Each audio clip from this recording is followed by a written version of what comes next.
I'm going to leave you alone very soon. Okay. Good evening. This is Louis Locke, DAP Chairman of HKIE. Well, fellow members, ladies and gentlemen, our pleasure and actually honored to have my colleague to deliver a talk. The subject is a little bit, appears to be sophisticated. Data-driven waste management and resources efficiency, path to decarbonization and circular economy. Speaker, my friend, Dr. Shauhrat Chopra, working for CTU School of Energy and Environment. Well, he got his master's degree from India, and then later on, he's in the state for his PhD degree from the University of Pittsburgh. Well, apart from those written introduction from the journals, I must express that Dr. Chopra, according to the feedback of the students, is one of the most welcomed professor to furnish his support for the students to get the job done. And I hope this seminar or talk, of course, it is well prepared. The subject, the data-driven waste management and resource efficiency, is very relevant to the subjects raised recently. So, well, formality, Dr. Chopra got his master's degree from University of Hyderabad, India, and then PhD in civil and environmental engineering from University of Pittsburgh, USA, as stated. Dissertation was focused on the resilience of complex systems, including economic system, industries, simple biosystems, and critical infrastructures at urban and national levels. Well, the talk would be officially will be around 1.5 hours, and we hope we could have the presentation done within 1 hour for 15 minutes. Then we have 15 minutes for the Q&A as usual. So without taking too long, allow me to lobby for your big support, to give a big hand to Dr. Chopra, please. The stage is yours. Thank you, Professor Locke. I really appreciate the opportunity, and it's truly an honor. My work, as has been described by Professor Locke as well, very eloquently, is, in my opinion, very cutting edge, and that's the reason why I do it. Given the given the interest in decarbonization, my research is focused on modeling critical infrastructure systems as well as built environment industrial systems in order to quantify and create indicators for sustainability in terms of carbon impacts as well as other environmental impacts from a life cycle perspective. And so I've been working in this area for a while, and I'm a technology agnostic person, which means that my skill set is applicable to different systems. So the goal is to explain to you how we are thinking about solving the problem of waste management and resource efficiency by making use of data and the latest in the digital technology space to make decisions that allow us to decarbonize in turn from our initiatives for circular economy. So let me take it away.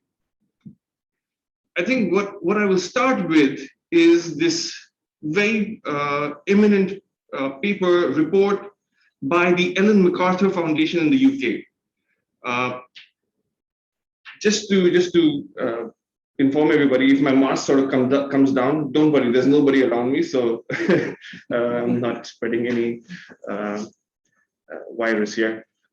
So Ellen MacArthur Foundation has been the pioneer in discussing circular economy, and I think a lot of you must have heard of the term circular economy. It's a buzzword. It's a trendy topic, and I think my interest in circular economy is from the scientific perspective. While circular economy has been only recently imagined, the science behind it has been there for a while now, and that's one of the reasons why I would like to talk to you about how we could actually make circular economy decisions that are scientific and systematic in nature.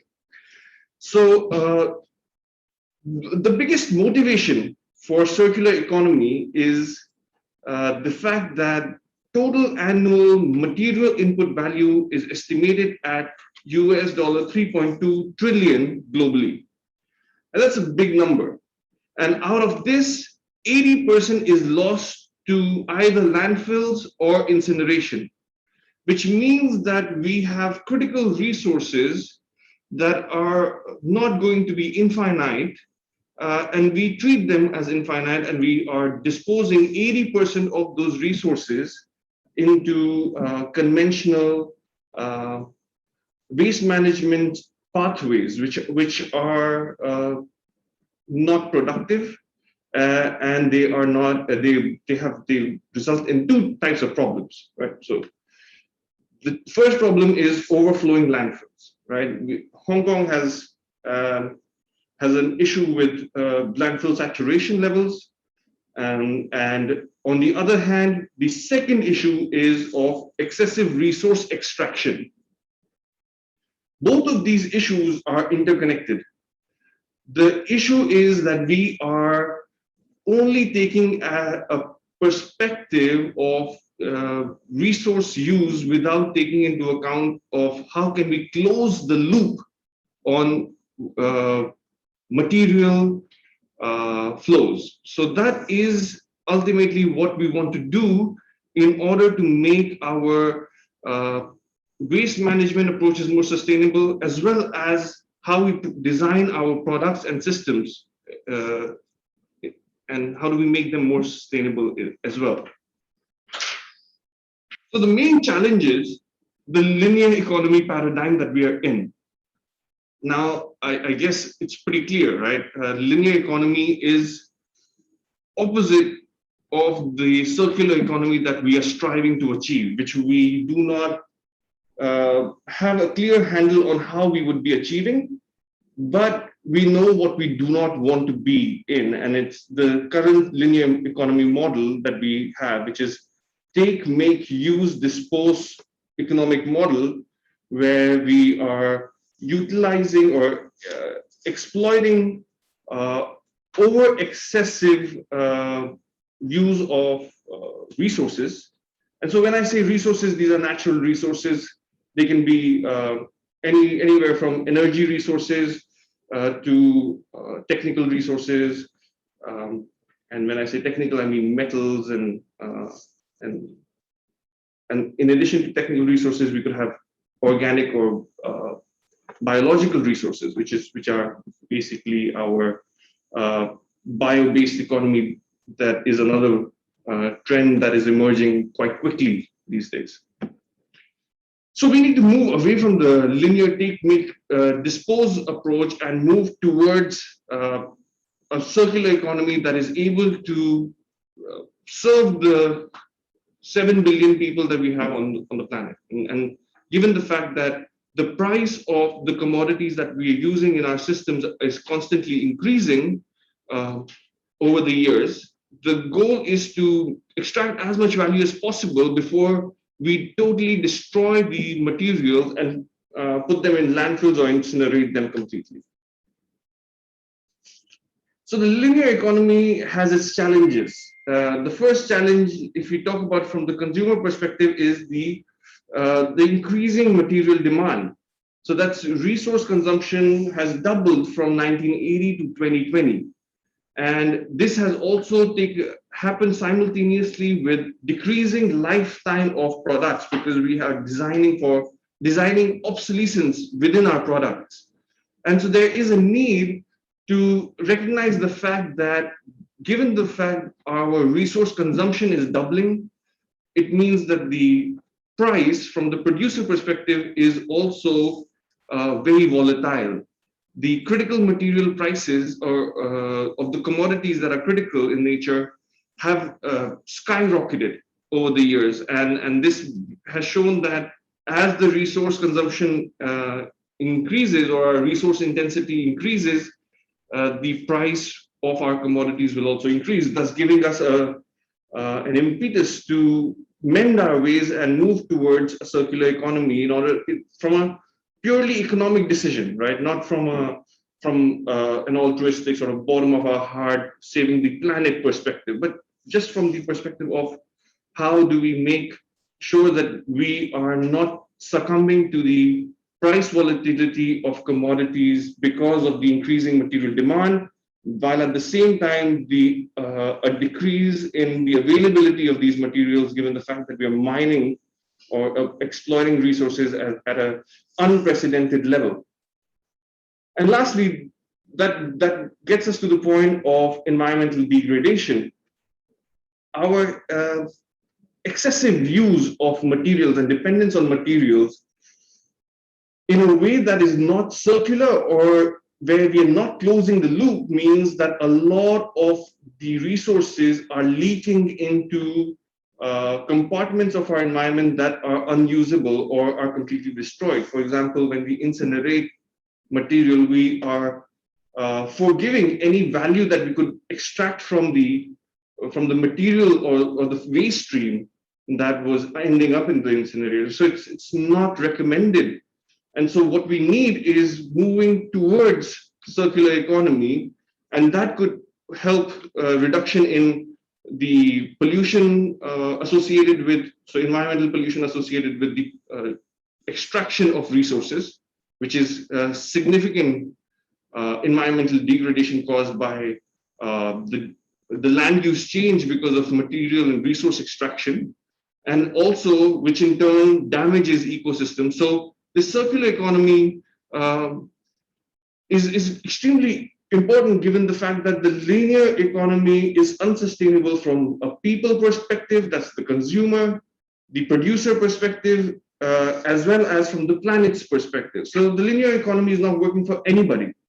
So there is a definite impetus to move towards the circular economy, where we're trying to close the loop, and we are using this idea that the goods of today are the resources of tomorrow at yesterday's prices, right? We want to keep resources in use as long as possible, so that we can extract as much value from those resources at yesterday's prices, right? Otherwise, we'd have to purchase resources for our processes, for our industries, at the latest price, right? So that's the whole idea around circular economy. That is what we are trying to achieve. We're trying to maximize the value of resources by recovering and regenerating products in their end of life, which also is sort of related to the fact that we want to design products in the first place that allow us to recover and regenerate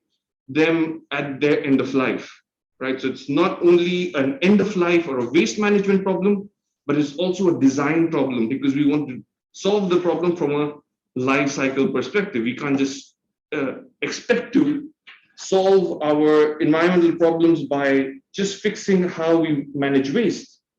That is not going to be good enough. And thus we need to decouple the life cycle of a product from the material it is composed of. Right? So you can just take a minute to understand what that means. What we're saying is that a product's life cycle has nothing to do with the material it is made of. And if that is the case, then we're saying that the material has to be reused, right? So as much as possible. Now, circular economy has tremendous benefits. And I'll just list out a few. And this will help you understand why I am harping on about the life cycle approach in a minute. So with growing research in circular economy, what we see is that there are long-term cost benefits, as we discussed, with the fact that the prices of resources are lower if you are recovering them as much as possible for your end product, from your end product's point of view. Then there's increased local job opportunities. Right now, you think about it from a localized economy perspective.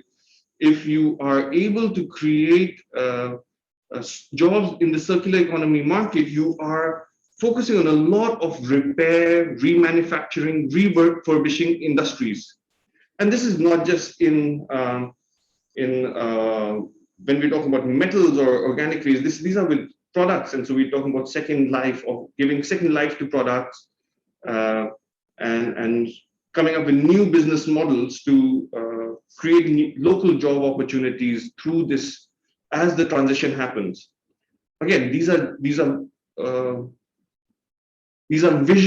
in a way that we would like the circular economy to grow, right? So these are not what we are already achieving. This is what we could achieve if we were to establish a circular economy. And we should also establish a circular economy that is able to address these particular points. Then we have encouragement of technical innovation. Technical innovation is very important given the fact that we want to valorize waste streams. And valorized waste streams suggest that we want to add value by further processing the waste streams into something called upscaled products, right? And so if we want to do that, we need technical innovation. And so this transition to a circular economy should be encouraging in terms of encouraging technical innovation. It also reduces the amount of harmful waste produced, and this is very important. And given the fact that we do not mind putting in harmful waste in or toxic material, utilizing toxic materials in our products, given the fact that we are, as producers, are not responsible for our products at the end of life, a circular economy model or a circular economy paradigm that encourages producers to take ownership of their products at their end of life through producer responsibility schemes or EPR, extended producer responsibility. Either way, there is this intention of designing materials, products with materials that are less harmful and can be utilized over and over again because their recycling or their recovery pathways are more well established. Lastly, and probably the most important point, is reversing our impacts on climate change. As I mentioned, the material and the energy requirements associated with the conventional economy, the linear economy, means that we end up consuming, producing a lot of carbon emissions. And so we need to identify circular economy pathways or strategies that would reduce the carbon emissions. And for that reason, I have this line: when a product's component materials are reused rather than put in a landfill, not only is that material no longer waste, but new raw materials are not required to be extracted. And the fact that new raw materials are not required to be extracted, the carbon emissions associated with material extraction are reduced. So for anybody who thinks or who's working on looking at reducing their carbon impacts or increasing their carbon credits, what you may want to look at is how can you reduce the amount of virgin raw material that is utilized in your business And that is one very powerful way of reducing your companies or products' carbon footprint. All right, so let's move forward. The circular economy is a great concept, right? So we've established that we would like the circular economy to be something that has long-term cost savings, increased local job opportunities, encourages technical innovation, reduces harmful waste, reverses impacts. These are all great on paper, but we are unable to realize these benefits because of a number of factors. And one of these factors is the fact that we have issues around markets. We do not have well-established markets for second life products, or say when we compete with virgin materials. Given the fact that virgin materials have such low prices, the circular economy solutions, either through products or materials, they end up being quite costly, right? So there's a market reason that we are unable to scale the circular economy up. The other part is regulatory, right? There's lack of global consensus, limited circular procurement from public institutions. Right? We need our public institutions to be focusing on moving away from utilizing virgin materials, right? So that's one way of becoming motivating or incentivizing greater interest as well as investment into circular economy projects. And then thirdly, we have cultural issues associated with both the producers and the consumers, right? So the consumers are not aware, they're also not very interested, right? And on the company side, there's limited willingness to collaborate over the value chain. So the entire supply chain has to be on board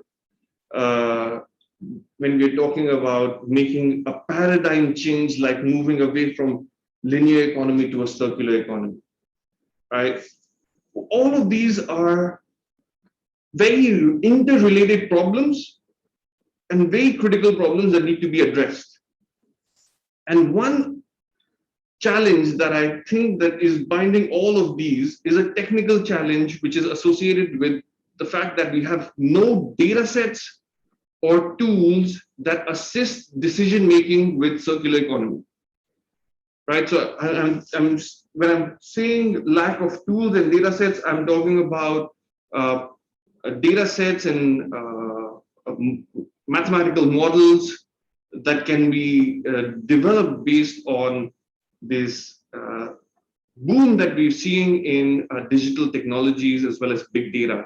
And the idea is, can we leverage these advances for the environment from a cleaner production point of view? And thus, my thesis is that we need these tools, and these tools are going to help us make these decisions that are not only going to be cost effective, but also environmentally beneficial. And so that's what I am interested in researching and developing products around. And as I mentioned, I'm not really interested in one sector. I'm interested in all sectors because this problem is very big, but the solution is very elegant. And so that I'll present it next.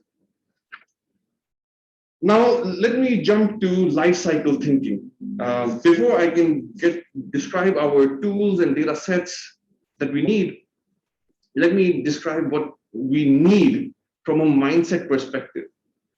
So as I was saying, the circular economy has come up as a management strategy in the past decade, I would say, right? So in the past decade, we have development in this rhetoric around this trendy topic of circular economy, which is fantastic.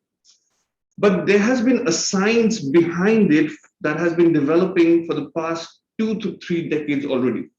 And that science is of life cycle thinking. The idea of life cycle thinking is that we need to account for all of the environmental impacts across the life cycle stages, all the way from cradle to cradle, which is basically from raw material extraction. So looking into natural resources, raw material extraction, design, packaging, use, disposal, and then recovery, right? And we want to continue with the loop as long as possible. And so that is what we are inherently interested in the circular economy as well, closing the loop.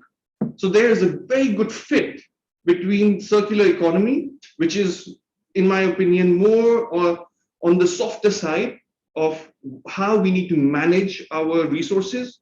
On the other hand, life cycle assessment brings in the science of accounting impacts at each and every stage in order to make that decision that does not have any unintended consequences. Because what ends up happening is that we solve problems at each stage separately, and we do not realize that our decision on the sort of the design or the raw material used in the design, what would be the impact at the disposal, right? We don't really take that into account, and we should be taking that into account in order to make a product that is sustainable throughout, right? There are no unintended consequences, especially negative consequences that occur because we have moved the impacts from one stage of the life cycle to another, which is problematic, right? Because that is the definition of greenwashing. We just are saying that, oh yeah, our product does not have any environmental impacts, but actually it does. It just doesn't fall into the scope or into the part of the life cycle that we are engaged with or have control over. So there is this immense need for taking a life cycle thinking approach in order to improve resource use and reduce emissions, as well as to improve socio-economic performance. Because again, life cycle thinking is not only applied for environmental impact assessment, but also has been applied for life cycle costing, for financial decision making, as well as social implications. So from a perspective of compliance with respect to wage requirements or minimum wage requirements, or from a perspective of HR compliances associated with some complaints or gender equality and similar indicators. So life cycle thinking has been applied to environmental management and environmental impact assessment. For those who understand carbon auditing, we're talking about scope 3 carbon emission assessment through life cycle thinking. But in addition to that, we can also look at other social as well as economic decisions through the life cycle assessment approach. Right, and then lastly, the life cycle thinking approach, once we have clearly mapped out all of these stages and understand the material flows, so what are the inputs and outputs at each stage? So this is inputs in terms of materials and energy, and outputs in terms of waste streams and emissions. We get a very clear picture of what are the problem areas. And that's where process engineers, product designers, service providers, government agents, individuals, consumers can make the choices for longer term sustainability. And here I do not use the word sustainability lightly only with regards to environment. I mean complete sustainability covering the environment, society, as well as profitability of those products. So currently, the approaches that are being looked at for allowing a circular economy or building a circular economy is twofold. The first is looking at how new waste valorization approaches can be developed, which means how can we take existing waste streams, so say, for example, food waste, how can we take food waste stream and produce a product that has a local demand in the market, right? So we need to, what we find is that the solution that we provide for Hong Kong is not relevant to, say, Europe, because we have some projects like that, and we see that the final product that we want to develop is very context specific, location specific. So what we are assessing is how do we design a waste valorization approach from looking at the life cycle perspective and making sure that it is sustainable for that particular region. The second option is to look at rapidly evolving waste stream composition. So because the waste stream compositions are changing very quickly because new products are coming out, and for case in point is lithium-ion batteries, right? Lithium-ion batteries are already making a sizable composition of our waste streams, but they will become very large components of our waste stream as we see electric vehicles reaching their end of life, right? So now you can imagine that as we rapidly evolve our waste stream composition, we need to rapidly come up with new technologies that are able to address this issue. And so for that reason, we need tools to maximize circularity using systems approaches for one, waste valorization process optimization, where we are reducing any hotspots for environmental impacts or costs or social impacts. And second is comparative scenario analysis, which is to select the sustainable option for local market. So as I've explained, these are the two pressing needs when it comes to developing of tools to maximize circularity. So in this case, we are proposing the use of life cycle assessment, which is an ISO standardized procedure. The ISO 14000 series has standardized life cycle assessment over the years. And it is a tool that, while it has its limitations, it can be a very powerful tool for making decisions because it serves the purpose of accounting. Like how we have financial accounting, which clearly helps a company assess whether they are profitable or not. The environmental impact assessment through lifecycle assessment is accounting for environmental impacts across each and every stage of lifecycle stage of a product, process, or action. And we are looking at environmental impacts not on one type of impact. So we're not only looking at, say, global warming potential, even though it is quite important for decarbonization, and we give a lot of importance to it, but we also get information on acidification, eutrophication, smog creation for regions that are very sensitive to air pollution. There's also other environmental impact categories that can be assessed based on this methodology. Right, so life cycle assessment, which is purely environmental life cycle assessment, is a great way of us comparing, assessing, benchmarking a product, process, or an action. Now, let me give you an example of what we're talking about. Here is an example of a technology where we are developing, we're guiding the development of waste-derived sulforolipid production, which is basically a biosurfactant which is used in cosmetics. It's a biodegradable detergent. So you must have seen these. Next time when you are in a buying your detergent, just look for the market for biosurfactants that are made from sophorolipids. So it's a growing market, and given the fact that they are not based on fossil fuel based chemicals and instead are using bio-based chemicals, there is quite a bit of interest. However, what we are looking at is not bio-based chemicals. We're actually a bio-based feedstock, but we're actually looking at waste-derived feedstock. So we want to use organic waste streams and select the ideal waste stream to produce sophorolipids, which can be then used for creating detergents and other applications locally.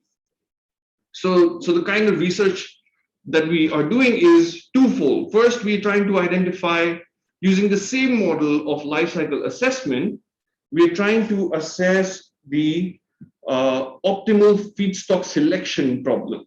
So which basically is a question of what should be the material input that would result in the most sustainable, which would result in the most sustainable product. In this case, it's sophorolipids. So we have the first result here has GWP, which is global warming potential in kg CO2 equivalents. And what we do is we partner with experimentalists and biotechnologists who are working on converting these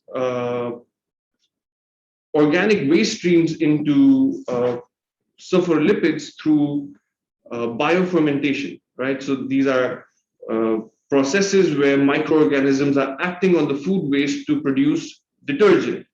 Now, this detergent is being produced from traditionally the glucose, canola oil, and corn oil feedstocks, which are first generation feedstocks, which are basically virgin feedstocks directly extracted, not as a waste stream, but this is their first life, and they're used for the purpose of production of sophorolipids.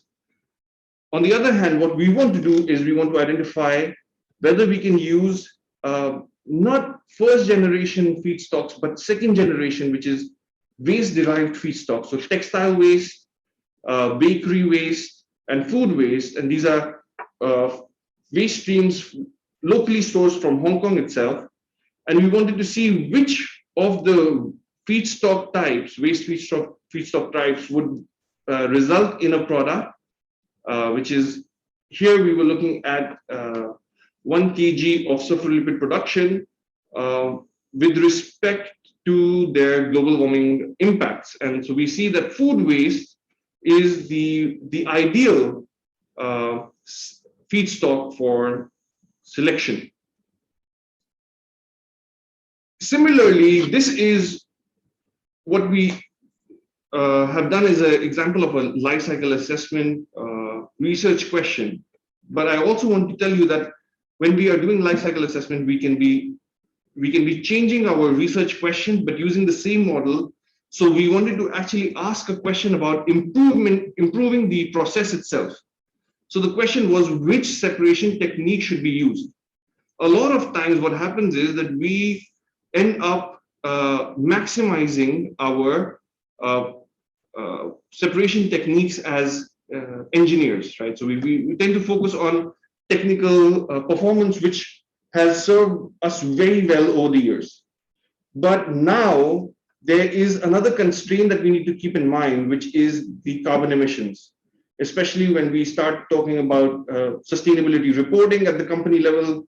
Right, we're not getting there, but we're not going there right now, but it is very related, and it's very timely that we're speaking about this, because the selections that you make in terms of the equipment or the processes that you utilize have a carbon impact.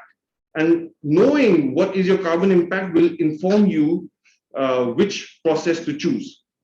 So I'll give you an example. We looked at batch fermentation with food waste hydrolysate. So batch fermentation for producing sophorolipids versus fed batch fermentation, which basically means that it is a semi-continuous process of fermentation.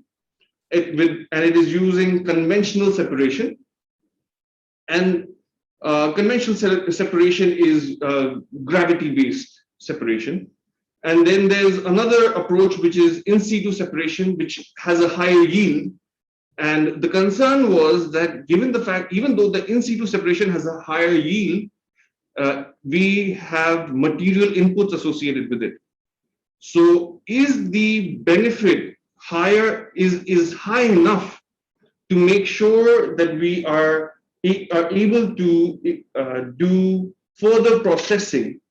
So in other words, is the processing that we're doing efficient enough in terms of the carbon emission increase that we see? We do not want to see a great amount of carbon emissions increase for a minor improvement in technical performance. And that information will help you as engineers, process systems engineers, process designers to make the decision on, okay, we can be fine with a lower technical performance of the system, because in terms of the carbon emission savings that we get, we see massive improvements at a very minor loss of performance. So those kinds of decisions are also able to be taken by doing such life cycle assessments.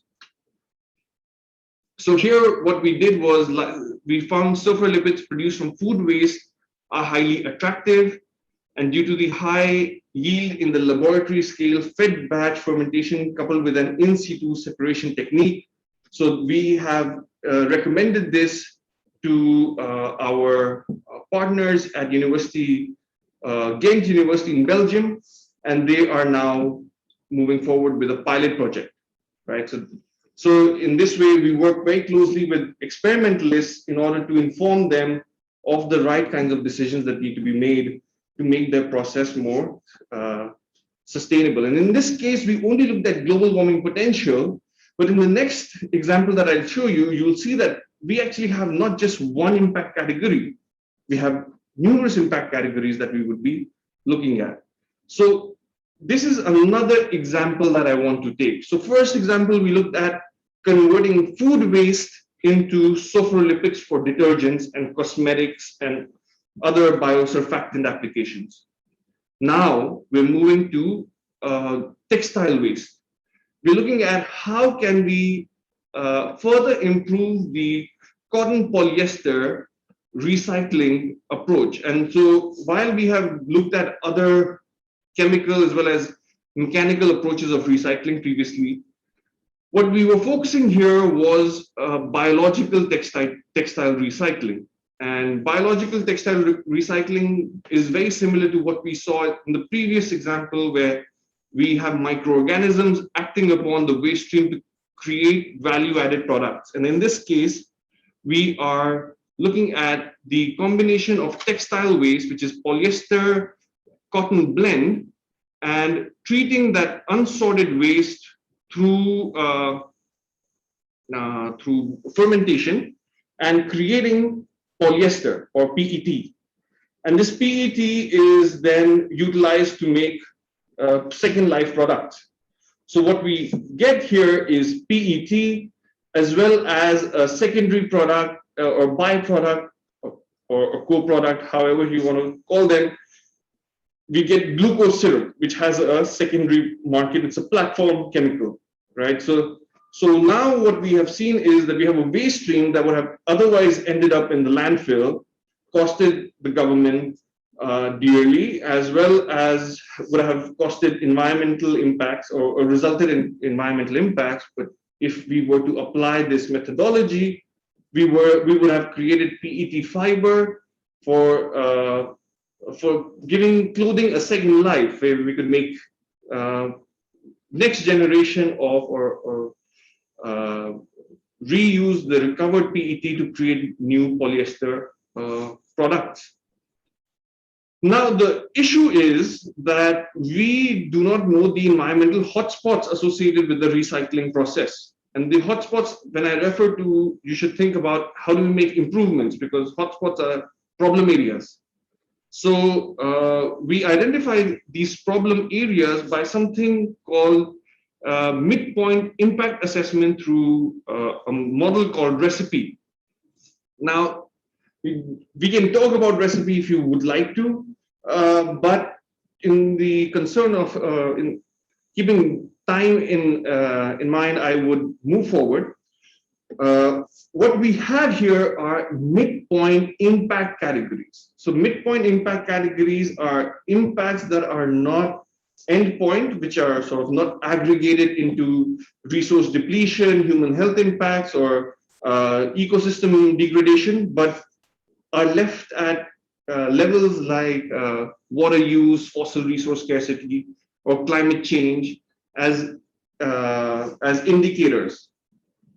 And so now you can see, based on our analysis, for each and every step, we can see what are the environmental impacts associated with the process, and where can we see the greatest improvements if we end up spending time on them, right? So from time investment and a resource investment point of view, this kind of an analysis is going to tell you what is the greatest bang for the buck in terms of a company's or an institution's investment of resources in a particular life cycle stage. And so this is another example of utilizing modeling approaches, especially life cycle assessment modeling, for making these decisions for improving the process for an emerging technology, right? So the emerging technology here is biovalorization of mixed textile waste into PET and glucose. From the analysis, what we had found was pre-treatment and melt spinning steps have to be further optimized to reduce environmental impacts associated with this emerging valorization technology. Now, these are a couple of examples that I have. I have one more example for you to just give you an idea of how we, or what kind of questions we can be answering. Here, the question was to guide the development of an emerging technology and the deployment of a food waste management system in Hong Kong. And the idea was to use aerobic composting technology, or SFRB, Smart Food Recycling Bin, developed by Korean Land and Housing Institute. And so what they wanted to look at was, what are the environmental impacts associated with deploying SFRB in Hong Kong? And so we did a pilot project where we deployed the SFRB technology in City U campus, and we used it to treat catering food waste. And what we found was that the catering food waste was composted quite well.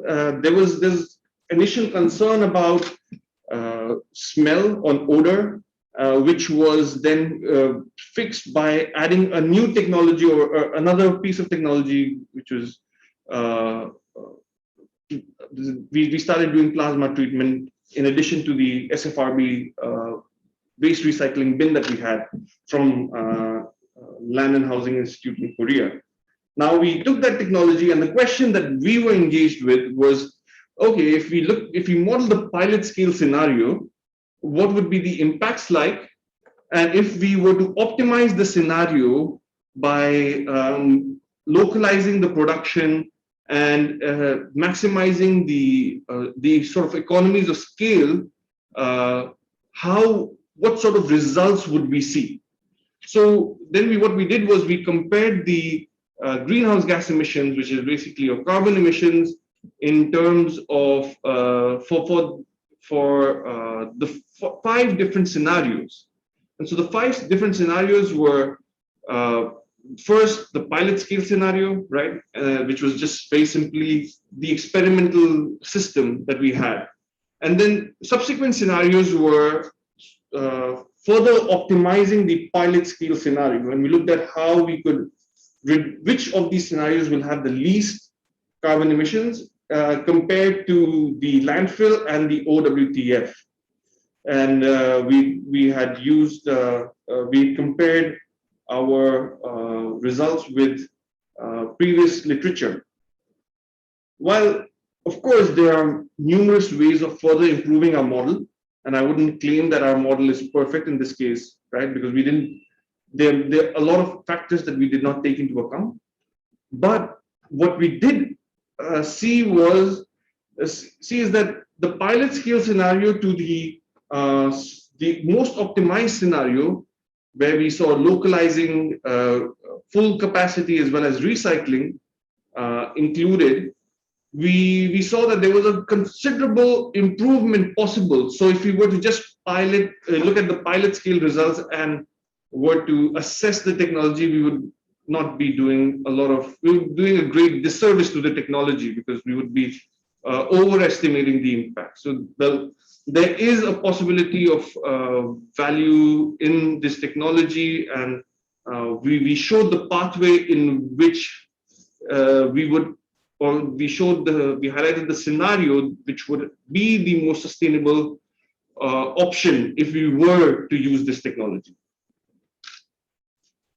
Now, I've spoken about life cycle assessment from an environmental impact assessment perspective, mostly focused on carbon as the initial part of this talk. What I want to do next is I want to quickly switch to this idea of life cycle sustainability assessment, which is not just looking at environmental life cycle assessment alone, but also taking into account life cycle costing, as well as social life cycle assessment to get an idea of the overall sustainability of the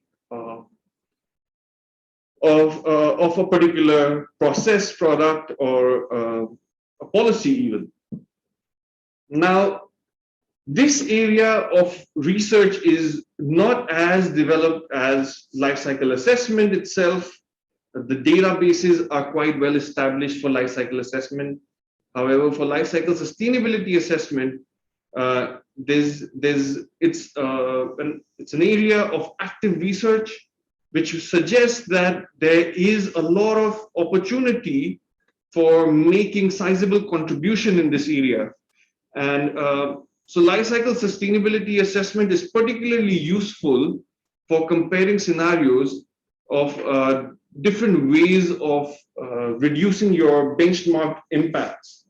So how I am thinking about life cycle sustainability assessment is very similar to how ESG is looking at companies' profiles, right? So environmental social governance reporting of companies is in a way or roughly can be overlaid with environmental life cycle assessment, life cycle costing, and social life cycle assessment.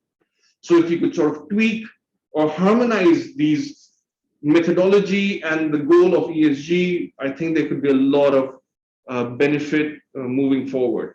It will also be something that is transparent, verifiable, trustworthy. So if somebody gives you that data, then it's scientifically verifiable that the impacts that they're claiming from one company in one company's sustainability report, you could check them using these established methodologies. Because right now what is happening is the methodologies are all over the place. The approaches, the data that is collected, the scope of assessment, all of this varies by company to company, as well as by rating agency, which makes the solution space actually very complicated, and it becomes very difficult to make sense of what is happening in sustainability reporting. So what we are looking to do is integrate or harmonize life cycle sustainability assessment with ESG reporting, with the idea that we can inform improvements in terms of the projects that companies undertake to further reduce their environmental life cycle assessment, costing as well as social life cycle impacts for different scenarios. So if you think about it like this, you have three waste streams, and you can make three scenarios of them. You can compare them at not just the environmental perspective, but also costing and social impacts, and get a better clarity on the kind of decision you would be making, and the risks and harmful impacts associated with that particular decision. So what we have is, we've developed this idea of capital-based life cycle assessment, where we are saying that each and every company or an organization needs to maintain a certain level of capital in terms of natural capital, financial capital, social capital, human capital, political capital, cultural capital, digital capital, and manufactured capital. Now, financial capital, everybody understands, right? So you need to have financial capital in your bank account in order to do things, right? If you do not have capital, then your ability to respond reduces. In the same way, which means that your risk increases, right? The same way we are applying the definition of sustainability and moving away from the triple bottom line to this idea of stocks and flows, where we're saying that the future generations need to have certain amount of capital available to them, and not just, and I don't mean just financial capital, but I mean natural capital in terms of the impacts on ecosystem and the resource consumption, but also from a manufactured capital perspective, cultural capital, also providing skills in terms of human capital, and making sure that they are able to withstand sort of the respiratory, carcinogenic, and non-carcinogenic impacts. So we want to reduce them. And so this, in a way, is a framework that we want to, we have applied in the context of a industrial symbiosis plant, which basically, industrial symbiosis is this idea that one industry's food waste, one industry's waste is another industry's raw material. So we are just exchanging waste resources, either for some amount of money, or it could be a giveaway, so it could be free, depending on how much it costs to transact. If it's a self-organized network of industries, it's called industrial symbiosis. When it is planned, it is called an eco-industrial park, right? So this idea, though, is very important because it has environmental as well as economic benefits, but it is highly vulnerable to disruptions. Because what it means is that if one company in that network gets affected, all of the other companies are going to be affected as well, because they are sort of in the same supply chain. And that is one reason why industrial symbiosis or eco-industrial parks are not the norm, right? We still have, we need to make sure that we make ways in which we can improve our deployment as well as resilience of our industrial symbiosis networks. So in this case, what we did was we were looking at new exchanges that were being established. So we were exploring ways to convert waste generated into fuel options. And currently, wood was being transported and used as a fuel at the bakery, because there are a lot of different companies here. There are companies from, this is basically an incubator of food startups. So there are folks making bread and bakery, so bread and pies. Then you have a very big brewery, the Weiner Brewery. So there's a lot of beer produced, which means there's a lot of spent grain available. Then there's a coffee roaster, there's honey producer, kombucha producer, saffron manufacturer. So they're growing saffron, so it's not manufacturing, but it's production. Vegetables, there's a company that just does ice, and they're called Just Ice.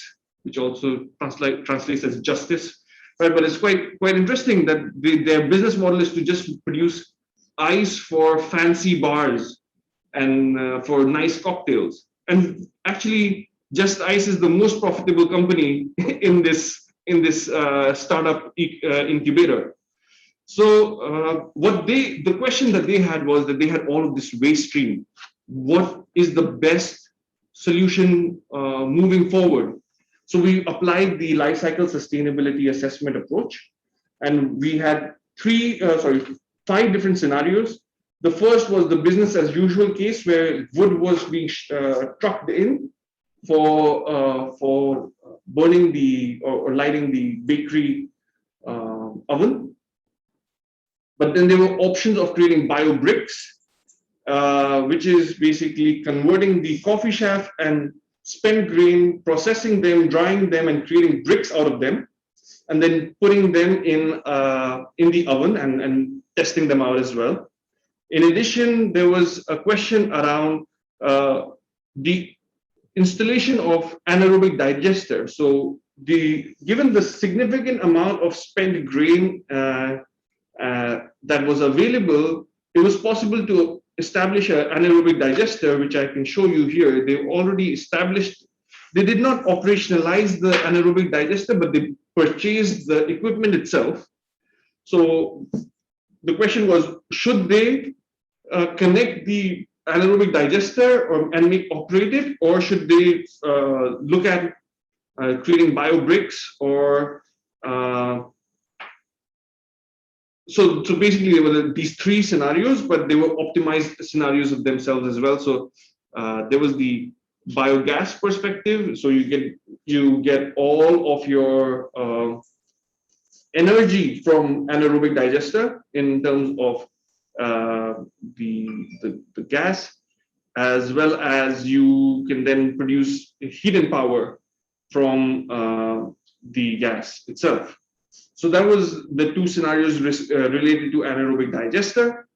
On the other hand, with respect to the biobricks, the question was whether the biobricks should be processed and dried and made into these bricks themselves, or could the waste heat from the oven be used as energy or heating to dry the biobricks or the spent grain from the brewery, which was a sizable amount of carbon emissions, which meant there was a lot of energy consumption for drying, so they wanted to reduce that.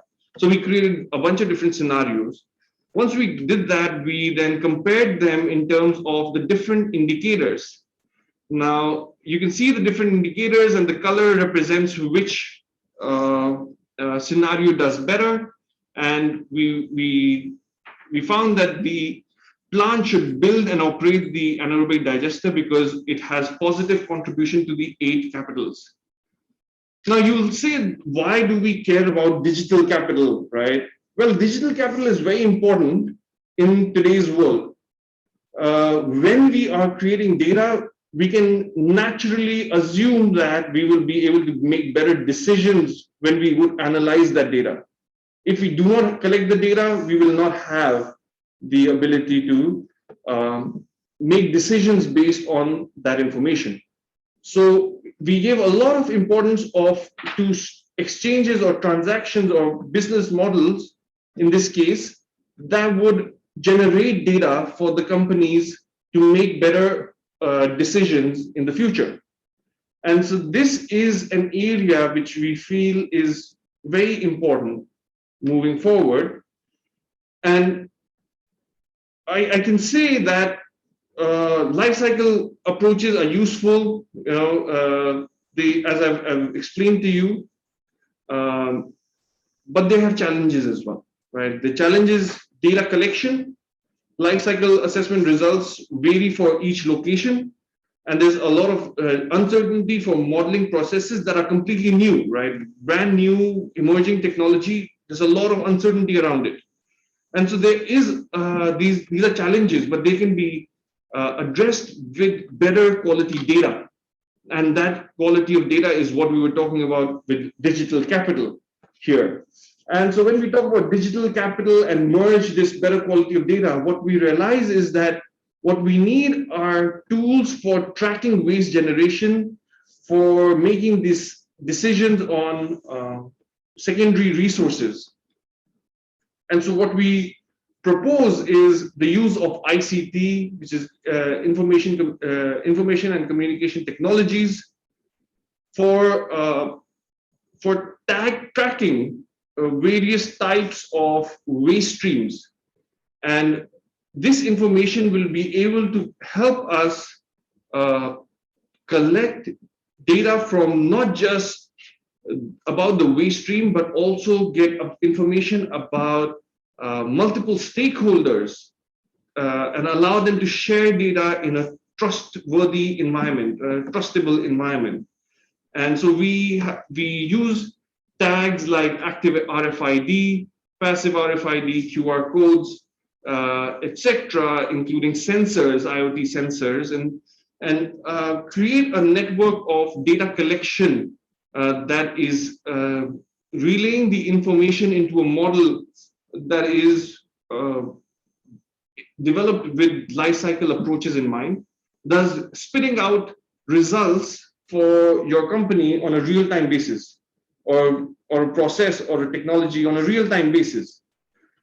And what we then intend to do is link this model that we have, the life cycle assessment model and the IoT sensor network, with blockchain technology, where the idea is that companies who are concerned about proprietary information can be rest assured that the data that they do not want to show third party, they can encrypt it and hide it, and thus only releasing information that is relevant and required as per their contracts. So we want to write smart contracts around waste management and resource consumption in order for better life cycle assessment in an automated manner. Well, you must have heard of blockchain previously, but I just want to give you a brief sort of connection to what we're talking about, right? You must have thought about blockchain from the perspective of finance, which makes a lot of sense.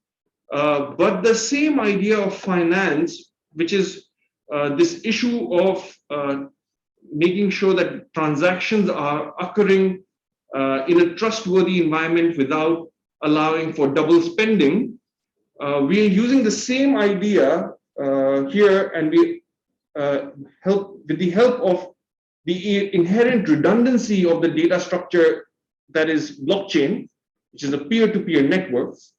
What we develop is a peer-to-peer supply chain private blockchain, right? So we do not develop a public blockchain, which is what Bitcoin is, right? We make a private blockchain for your supply chain, and each supply chain member can put in data.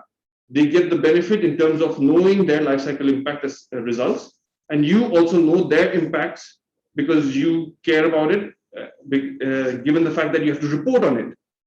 Now, since you can report on it and they can also get a benefit of information, there's a win-win situation. And so the peer-to-peer network or the multiple stakeholders can then transact in a secure manner where none of their information is released to participants that are not decided, or they have not been given access to that particular information. So if you are, you can circumvent the need of a central authority, and you could create this smart contract where you just create a simple if-then statements to set up rules where you can allow for exchange of information. Now, that information can be about social impacts or life cycle material impacts, or it could be about governance issues. All of that information can be decided on from the blockchain, on the contract, the private blockchain that we developed in the beginning. And then once we start collecting data onto the blockchain, then we can do the analytics and that's where we come in. The analytics is what we are very interested in. The first thing is that we're interested in is creating the blockchain, taking in the right amount of right kind of data into these systems. So the architecture is very important. And then once the architecture is set up, the analytics provided from the this complex network of peer-to-peer complex peer-to-peer network where each stakeholder is providing their data about their own company in an encrypted manner will help stakeholders develop trust, will allow them to have a record which is immutable, so it's time-stamped. And then lastly, there's an addition, a peer-to-peer network like this would allow consensus validation, which means that two transacting partners can agree upon the transaction has completed, and only then we can move forward, right? And this kind of a framework results in a trusted state for sustainability reporting, sustainability benchmarking that is missing currently from the market. Even though they are providers, solution providers. Don't get me wrong. I'm not saying nobody's trying to do this, but it's still up for grabs, and there's still a lot of development that still needs to be taken. We are doing it on our part, but there are others as well who are doing some very good work. So environmental applications of such a system would be in terms of three things. So first is for tracking materials and emissions. So if you have a blockchain-based system that is basically allowing for data-driven circular economy and decarbonization decision-making, what we will get is the first benefit being tracking of materials and emissions. The second benefit would be for supply chain management in terms of payment or digital asset transfer. In this case, we could be talking about waste streams being exchanged, and that level of information can be provided as well on this on such a system. And another use case would be distributed secondary marketplaces. So not primary marketplaces of goods, but creating marketplaces where we're selling secondhand industrial grade waste streams and create contracts around that. So these are possible use cases of a blockchain-based lifecycle assessment framework. So we do tracking and material emissions assessment for reporting, supply chain management for strategic decision making, and distributed marketplaces as shared economic business model. Lastly, I just want to give you an example of a kind of a project that we are working on. We have something called a BEATS project, which is looking at blockchain-enabled asset tracking system, where we are looking at decommissioning, decontamination, and demolition process from the construction industry. And the idea is that as material is decommissioned, is coming out of the end of life of the construction industry, we need to tag it, and in order to ensure that we can make the most value-added decision-making for improving resource recovery, providing product life extension in terms of reusing the product. Circular supplies focuses on making sure that the product can be regenerated, or the material can be regenerated for the same use. So sort of a closed loop recycling platform. Then sharing platform in terms of equipment being shared between different construction sites. And then lastly, product as a service business model for the different resources that are obtained at the end of life of a construction site that still have some value remaining. So once we have a system or digital system like this, we can do the impact assessment, but we can also make sure that we are choosing the right pathway. So out of the 4 or the 6 business models, not all of them are, of course, sustainable, right? The question will always be about which material needs to follow which business type or business model type for the most sustainable decision in terms of both economic as well as environmental impacts. So if you want to have in both in economic and environmental impacts from business perspective for different waste streams from a construction site, what you need to do is analytics. You need to identify which of the models makes most sense for that particular waste stream from the construction site. And so we're working with local blockchain companies to deliver such a platform. Lastly, I wanted to show you the different types of business models, circular economy business models that can be offered with such a asset tracking system on a blockchain with environmental applications in mind. One being the resource recovery part, which focuses on recycling and waste, treating waste as a resource and returning byproducts. Product life extension focuses on remanufacture, resale, repair, upgrade. Sharing platforms focus on shared use, shared access, and shared ownership. Product as a service focuses on attaining ownership, products on leases and agreements, and also creates smart contracts around product access with limitations or constraints that you can specify. Lastly, the business model that we're looking at is where we're applying the blockchain approach is circular supplies, where we're seeing how we can reuse material by tracking it.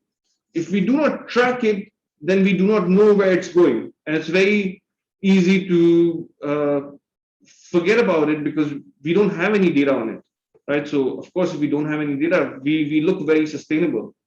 But there's a reason why companies do not want to have more data. But also when you do have the data, then you are able to, you're weaponizing yourself with a lot of information that will allow you to get a competitive advantage over your competitors. So it's something everybody should explore, in my opinion. So to conclude, comparison of the alternative pathways will help us understand the various trade-offs associated with circular economy approaches. Such assessments will allow us to ensure that there are no unforeseen negative impacts with scaling of these technologies.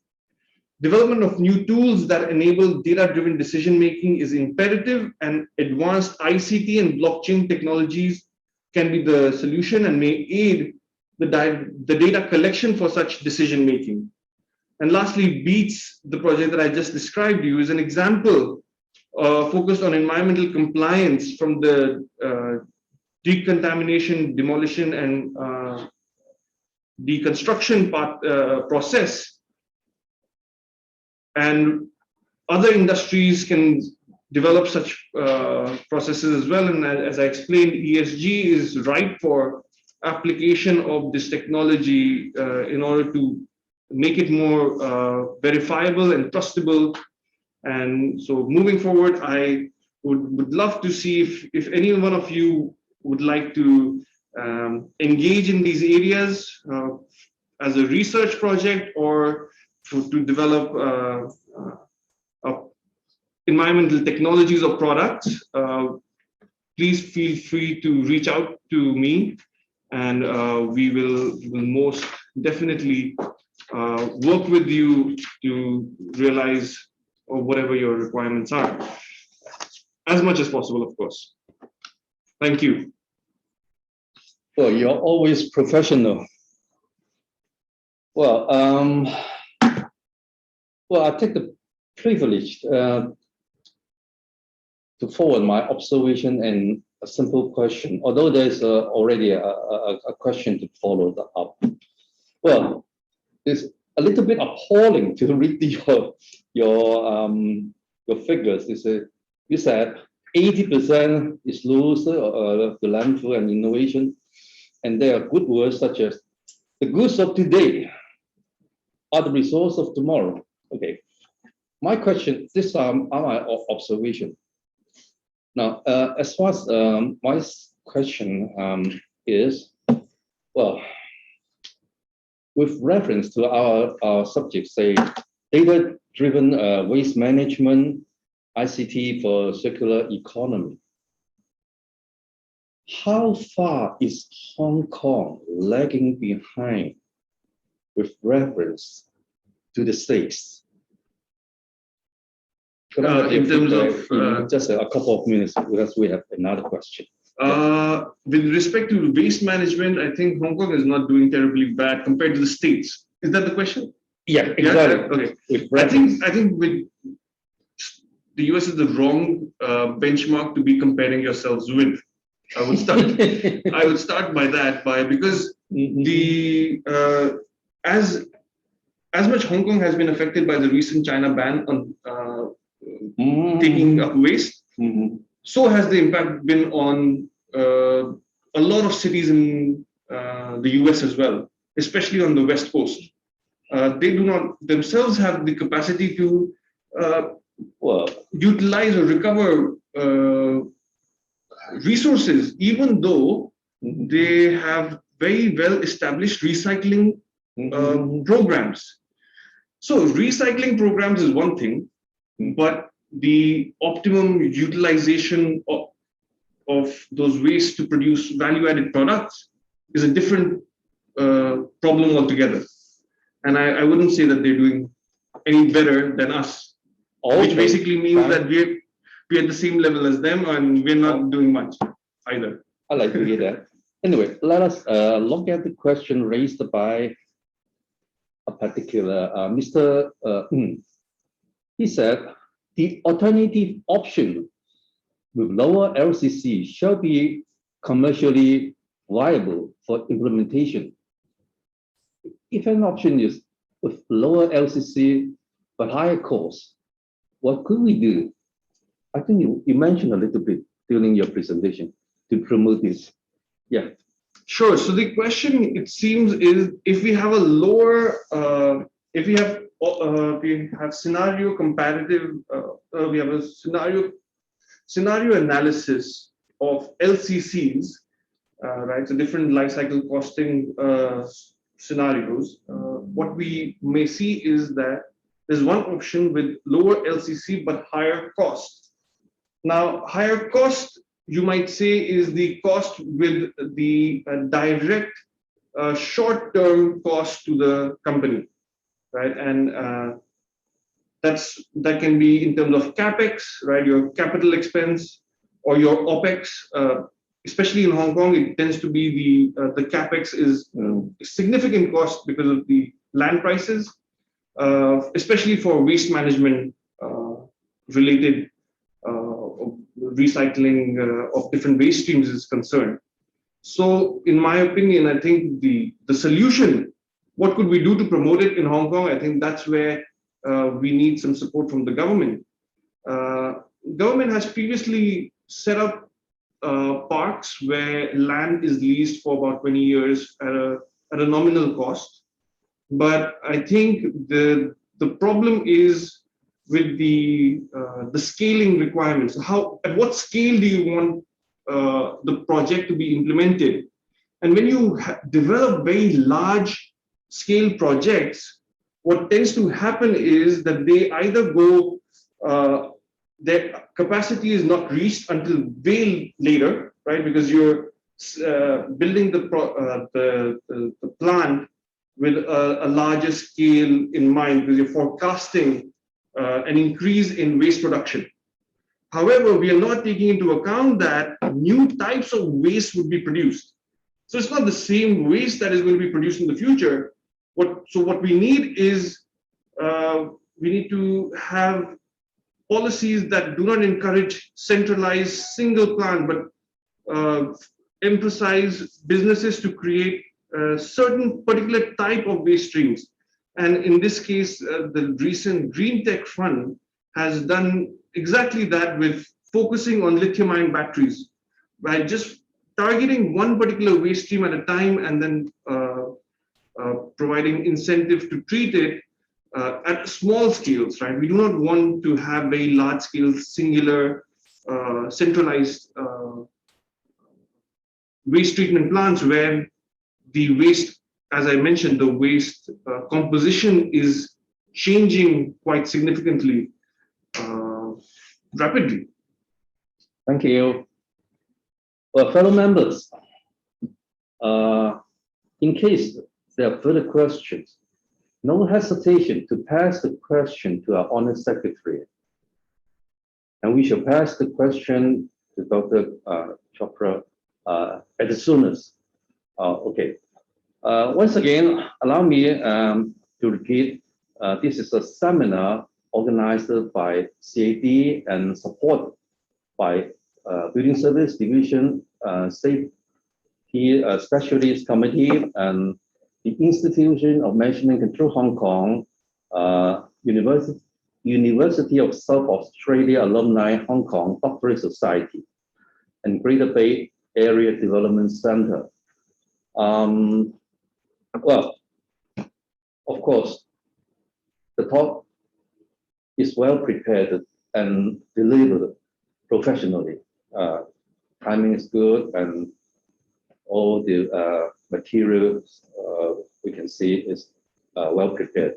So making use of this golden opportunity, we have a senior member here, our JP engineer Lee Bing-Kun. So he is going to present the souvenir together with me to Dr. Chopra. This is a cake. Speaker, you're in the middle. Thank you, sir. Okay, yeah. Ready, 1, 2, 3.